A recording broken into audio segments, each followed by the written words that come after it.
ورحمة الله وبركاته. الحمد لله وكفى والصلاة والسلام على عباده الذين اصطفى أما بعد. قال الله تبارك وتعالى: أعوذ بالله من الشيطان الرجيم بسم الله الرحمن الرحيم فصل لربك وانحر.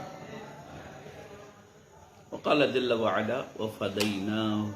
وفديناه بذبح عظيم. صدق الله العظيم وصدق رسوله النبي الأمين الكريم. وقال تعالى في عظمة حبيبه: إن الله وملائكته يصلون على النبي يا أيها الذين آمنوا صلوا عليه وسلموا تسليما. اللهم صل على سيدنا محمد وعلى آله وأصحابه أفضل صلواتك وعدد معلوماتك وبارك وسلم.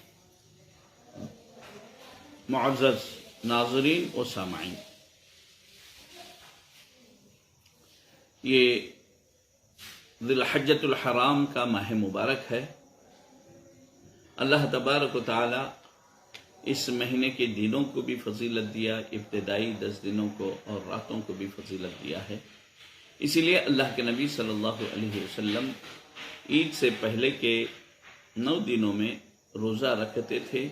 اور روزے کی تاکید بھی فرمائی۔ خصوصیت کے ساتھ یوم عرفہ کے روزے کی بہت زیادہ فضیلت آئی ہے۔ 1492 ہجری جس میں ہم لوگ چل رہے ہیں، اس سال منگل کے دن یوم عرفہ آ رہا ہے۔ اس دن کے روزے کی بہت زیادہ فضیلت ہے، اور یوم عرفہ ہی سے نماز فجر کے ساتھ، فجر کی نماز جب ادا کرتے ہیں، سلام پھیرتے ہیں، اس کے ساتھ ہی تکبیرات تشریق، اللہ اکبر اللہ اکبر، لا الہ الا اللہ، اللہ اکبر اللہ اکبر وللہ الحمد، اس کو 3 مرتبہ پڑھنا ہے ہر فرض نماز کے بعد، اور 13 کی عصر تک پڑھنا ہے۔ اس کو تکبیرات تشریق کہتے ہیں، اور 9 سے لے کر 13 تک یہ جو 5 دن ہیں اس کو ایام تشریق کہتے ہیں۔ تو یہ یوم عرفہ ہے 9، 10 کو یوم النحر کہتے ہیں، 11، 12، 13 کو ایام تشریق کہتے ہیں۔ اس میں قربانی کے 10، 11، 12 یہ 3 دن قربانی کے دن ہیں۔ امام اعظم ابو حنیفہ رحمۃ اللہ علیہ کے پاس قربانی کے لیے 10، 11، 12 یہ 3 دن ہی ہیں،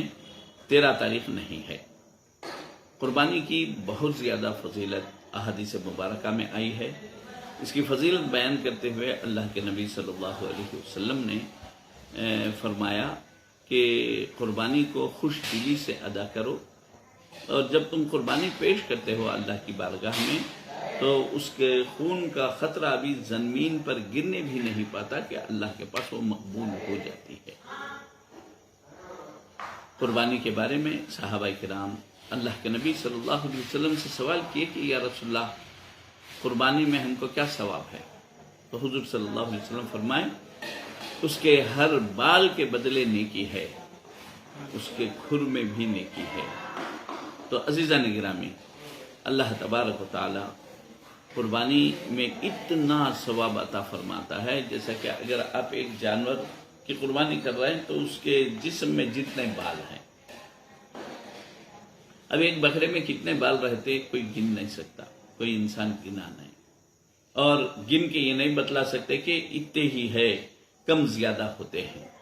تو لاکھوں میں کروڑوں میں بال ہوتے ہیں۔ تو اب اندازہ لگا لیجئے کہ قربانی کا ثواب کتنا زیادہ ہے۔ اللہ کے نبی صلی اللہ علیہ وسلم 2 بکرے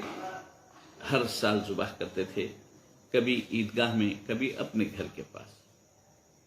بی بی عائشہ صدیقہ رضی اللہ تعالی عنہ بیان کرتی ہیں: ضحى النبی صلی اللہ علیہ وسلم بکبشین املحین اقرنین موجوعین، حضور صلی اللہ علیہ وسلم 2 دمبوں کی قربانی دیے جو سینگ والے تھے اور مٹی والے رنگ کے، یعنی کالا، سفید اور چتکبرا یہ رنگ کے تھے، موضوعین قصی کیے ہوئے تھے بکرے، قصی کیا ہوا جانور، یہ گوشت وغیرہ کے اعتبار سے زیادہ گوشت آتا ہے اس میں اور اس کی فضیلت ہے، اور یہ قصی کیا ہوا جانور قربانی میں عیب نہیں ہے۔ جہاں پر جانور کو خریدنے کا حکم ہے وہیں پر جانور کو دیکھ کر لینے کا حکم ہے کہ جانور کے اندر عیب نہ ہو۔ کیا عیب دیکھنا ہے؟ جانور چلتا ہو، یعنی لنگڑا لولا نہ ہو، وہ دیکھتا ہو، اس کے آنکھ سلامت ہوں اور اس کے کان دم سلامت ہوں، تو یہ عیب سے خالی کہلاتا ہے۔ اگر ان میں سے کوئی کسی ایک چیز میں بھی عیب آ جائے، وہ لنگڑا ہو گیا، چل نہیں سکتا،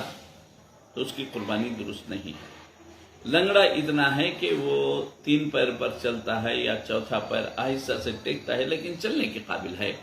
تو ایسی صورت میں اس کی قربانی درست ہے۔ جڑ سے سینگ ٹوٹی ہوئی نہیں ہونا، جڑ سے سینگ ٹوٹی ہوئی ہونا یہ عیب میں ہے۔ اگر اوپر نوک توڑ دیے یا بڑے جانور بھینس وغیرہ ہے، ان کے سینگ بڑے ہوتے ہیں تو بعض اوقات سینگوں کو کاٹ دیا جاتا ہے، ایسا کاٹ دے، جڑ سے نہیں کاٹے ہیں تو اس کی قربانی درست ہے۔ اللہ کے نبی صلی اللہ علیہ وسلم پر قربانی واجب نہیں تھی، لیکن آپ اپنے پورے خاندان کے پورے گھر والوں کی طرف سے قربانی پیش کی، تو اس میں اللہ کے نبی صلی اللہ علیہ وسلم جس پر قربانی واجب ہے، ایک آدمی کی طرف سے 1 بکرا دینا، اس کا بھی حکم بتلا دیا۔ خود حضور صلی اللہ علیہ وسلم چونکہ قربانی واجب نہیں تھی، پورے خاندان پورے گھر والوں کی طرف سے قربانی دیے،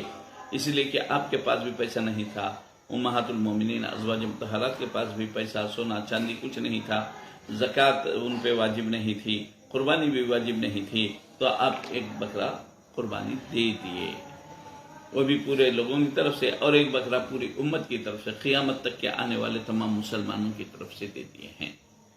البتہ جس کے پاس سونا چاندی مال ہے یا ضرورت سے زائد چیزیں ہیں، 2 گھر ہیں یا زمین ہے یا پلاٹ ہے، یعنی ضرورت سے زائد چیزیں ہیں اور وہ نصاب کو پہنچتے ہیں، تو ایسی صورت میں اس پر قربانی واجب ہے، اور جب قربانی واجب ہوتی ہے تو 1 بکرا ایک کی طرف سے دینا ہے، اور بڑے جانوروں میں بیل، بھینس، کھلگا وغیرہ ہے، اونٹ اونٹنی ہیں، ان میں جو ہے 7 آدمی کی طرف سے 1 جانور دیا جا سکتا ہے، اس کو 7 حصے کہتے ہیں۔ کم سے کم 1 بکرے میں 1 آدمی ہے، اور بڑے جانوروں میں زیادہ سے زیادہ 7 آدمی شریک ہو سکتے ہیں۔ اگر کوئی ایک بڑا جانور لا کر اونٹ میں اکیلا 1 آدمی ہی قربانی کرنا چاہے تو یہ درست ہو جاتی ہے، لیکن اونٹ ہو کے بیل، اس میں 7 آدمی سے بڑھ کر اگر قربانی میں شامل ہوں گے، 7 حصوں سے زیادہ ہوں گے، تو وہ قربانی، کسی کی بھی قربانی قبول نہیں ہوتی۔ اور قربانی میں خوش دلی سے، قربانی کی نیت سے، اللہ کو راضی کرنے کی نیت سے قربانی کرنا ضروری ہے۔ کوئی گوشت اچھا ملتا ہے، جانور اچھا رہتا، تر و تازہ رہتا، گوشت مزے کا رہتا، اس نیت سے اگر کوئی قربانی میں شامل ہوتا ہے تو اس کی قربانی نہیں ہوتی، اور اس کی وجہ سے دوسرے لوگوں کی بھی قربانی متاثر ہو جاتی ہے۔ اس لیے قربانی خوش دلی سے دیا کرو تاکہ آپ کو قربانی کا پورا ثواب مل سکے۔ عزیزان گرامی، جو لوگ استطاعت رکھنے کے باوجود قربانی نہیں دیتے، ہیلے بہانے بناتے ہیں، میرے کو قرضہ ہے، یا جو ہے نا اس وقت پیسے نہیں ہیں، یا ضرورت کے پیسے ہیں، یا میں گاڑی لینے کے واسطے پیسہ رکھا ہوں، یا جو ہے نا بچی کی شادی کے لیے میں پیسہ اٹھا کے رکھا، اگر اس میں سے قربانی دے دوں تو پیسہ کم ہو جاتا، تو اس طریقے سے مختلف عذرات پیش کر کے قربانی سے بچنے کی کوشش کرتے ہیں۔ ان لوگوں کو معلوم ہونا چاہیے کہ اگر آپ کی بچی کی شادی ہو رہی ہے، پیسے جمع کر کے رکھے ہیں، بچی کے نام سے قربانی دو، اللہ تبارک و تعالیٰ اس کے صدقے میں جو ہے نا بچی کا معاملہ آسان کر دیتا ہے، اس کے لیے اسباب مہیا کر دیتا ہے۔ جس کے پاس سونا چاندی ہو اس کے اوپر قربانی دینا لازم ہے۔ قربانی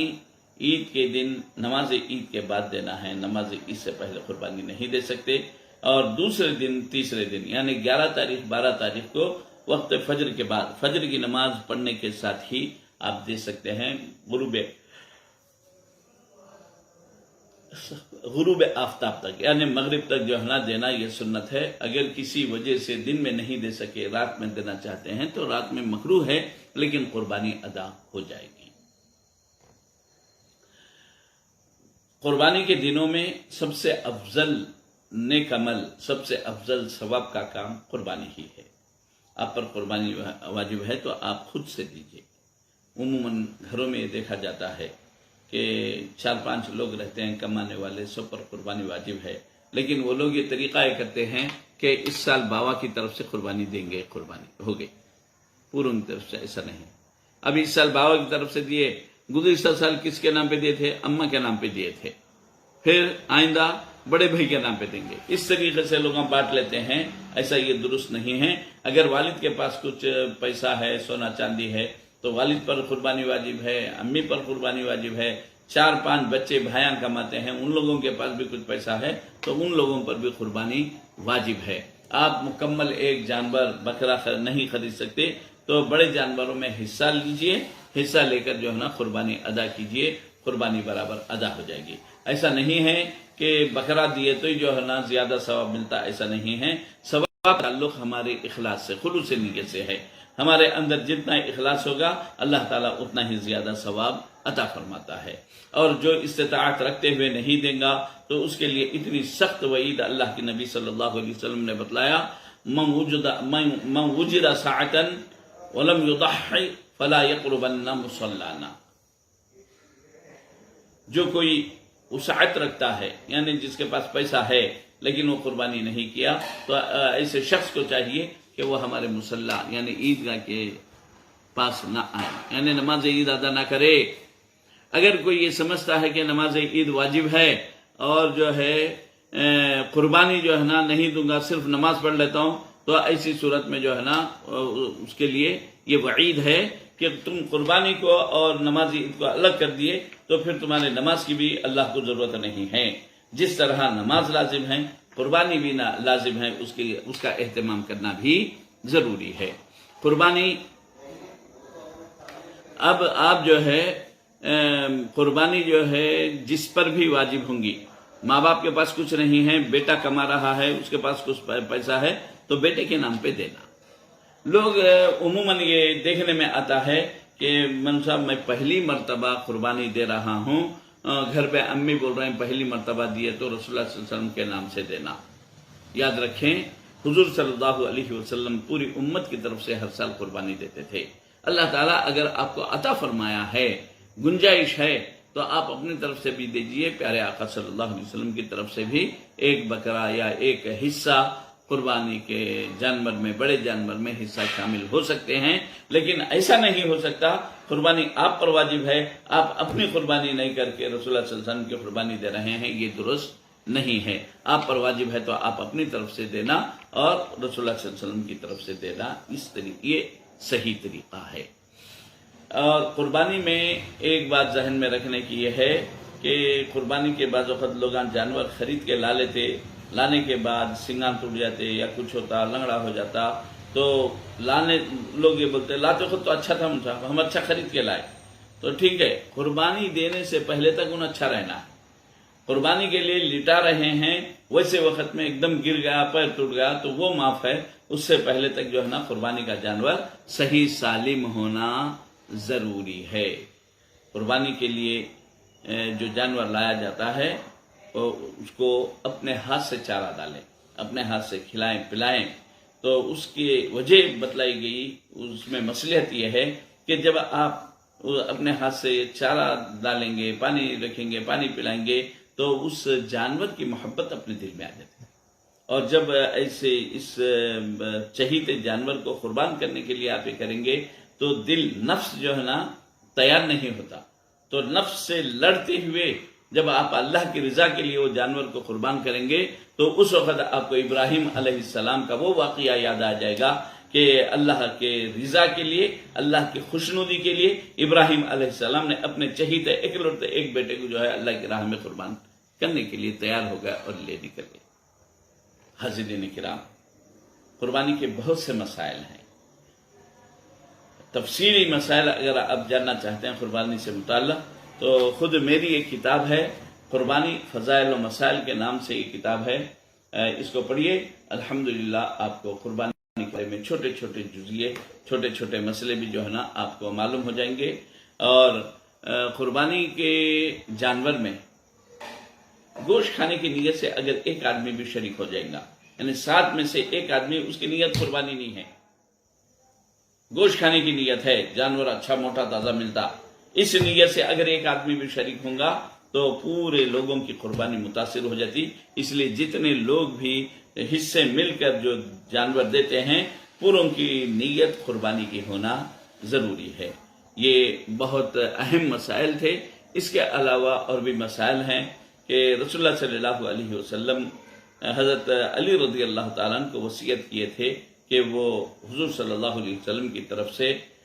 ہر سال ایک بکرا قربان کریں، تو اسی وجہ سے حضرت علی رضی اللہ تعالیٰ عنہ ہر سال 2 بکروں کی قربانی دیا کرتے تھے، ایک اپنی طرف سے اور رسول اللہ صلی اللہ علیہ وسلم کی طرف سے ایک بکرا۔ ان سے پوچھا گیا کہ ایسا کیوں کرتے ہیں، تو اس پر حضرت سیدنا علی رضی اللہ تعالیٰ عنہ نے فرمایا کہ مجھے رسول اللہ صلی اللہ علیہ وسلم وصیت کیے اور اس وصیت کی تکمیل میں ہر سال جو ہے نا قربانی کرتا ہوں۔ تو یہ تو حضور صلی اللہ علیہ وسلم وصیت کرے، اگر ہم کو کوئی وصیت نہ کیا تو اگر ہم اپنی طرف سے رسول اللہ صلی اللہ علیہ وسلم کی خدمت میں پیش کریں، یہ ہمارے لیے باعث سعادت مندی ہے۔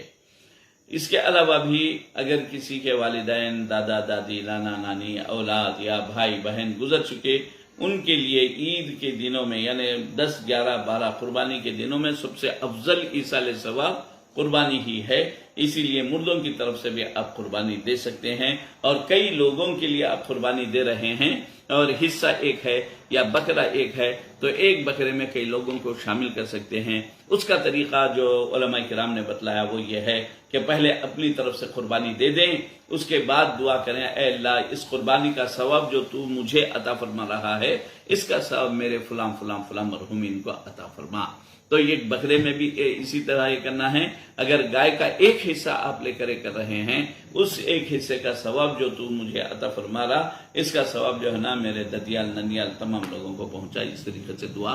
کر سکتے ہیں۔ قربانی کا گوشت 3 حصے کرنا مستحب ہے، ایک حصہ خود رکھیں کھائیں، ایک حصہ اپنے رشتہ داروں کو دیں اور ایک حصہ غریبوں کو۔ اگر رشتہ داروں میں غریب بھی ہیں تو 2 حصے ملا کر غریبوں کا حصہ، رشتہ داروں کا حصہ دونوں بھی دے سکتے ہیں۔ یہ مستحب ہے 3 حصے کرنا۔ اگر نہیں کرے 2 حصے کرے، کچھ غریبوں کو دیے کچھ رکھ لیے تو بھی درست ہے۔ ابتدائی اسلام میں، ہجرت کے ابتدائی زمانے میں رسول اللہ صلی اللہ علیہ وسلم فرمائے تھے کہ عید کا گوشت 3 دن سے زیادہ نہ رکھیں، یعنی کباب وغیرہ ڈال کر رکھنے سے منع فرمائے تھے۔ لیکن جب قربانیاں زیادہ ہونے لگیں، گوشت وافر مقدار میں لوگوں کو ملنے لگا، ہر مدینہ منورہ کے ہر مسلمان کو گوشت ملنے لگا، غریب فقیر سب کو، تو اس کے بعد اللہ کے نبی صلی اللہ علیہ وسلم نے فرمایا کہ سنو، میں تم لوگوں کو عید کا قربانی کا گوشت 3 دن سے زیادہ رکھنے سے منع کیا تھا، اب تم لوگ رکھ سکتے ہو۔ تو اس کے بعد صحابہ کرام کباب وغیرہ ڈال کر جو ہے نا اس کو محفوظ کرنے لگے۔ اس زمانے میں بھی اگر آپ فریج میں رکھ لیے 1-8 مہینے تک جو ہے نا اس کو چلاتے رہے، پکا کے کھاتے رہے تو بھی درست ہے، کباب ڈال لیے تو بھی درست ہے، اچار وغیرہ ڈال کے اس کی حفاظت کر کے جو ہے نا آپ 1 سال تک بھی کھا رہے ہیں تو ویسا کھانا بھی درست ہے، اس کی کوئی ممانعت نہیں ہے۔ اصل وہ منع کرنے کی وجہ یہی تھی تاکہ آپ اگر گوشت اٹھا کے رکھ لیں گے تو غریبوں کا حصہ نہیں ملے گا، رشتہ داروں کو ان کا حصہ نہیں ملے گا، آدمی خود اٹھا کے رکھنے کی فکر کرے گا۔ اس وجہ سے اللہ کے نبی صلی اللہ علیہ وسلم منع کیے تھے۔ لیکن جب دیکھیں کہ قربانیاں بہت زیادہ ہو رہے ہیں اور لوگ جو ہے نا تقسیم بھی کر رہے ہیں، غریبوں کا حصہ بھی نکال رہے ہیں، تو اس کے بعد فرمائے کہ جو ہے نا تفصیلی مسائل کے لیے میری کتاب قربانی فضائل و مسائل دے سکتے ہیں۔ اللہ تعالیٰ سے دعا ہے کہ اللہ تعالیٰ ہم کو نیک توفیق عطا فرمائے خوش دلی کے ساتھ قربانی ادا کرنے کی توفیق عطا فرمائے، اور ہمارے قربانیوں کو اپنے کرم سے، اپنے فضل سے حبیب پاک صلی اللہ علیہ وسلم کے صدقے میں قبول فرمائے۔ وصلی اللہ تعالی وسلم علی خیر خلقہ وعلی آلہ واصحابہ اجمعین والحمد للہ رب العالمین۔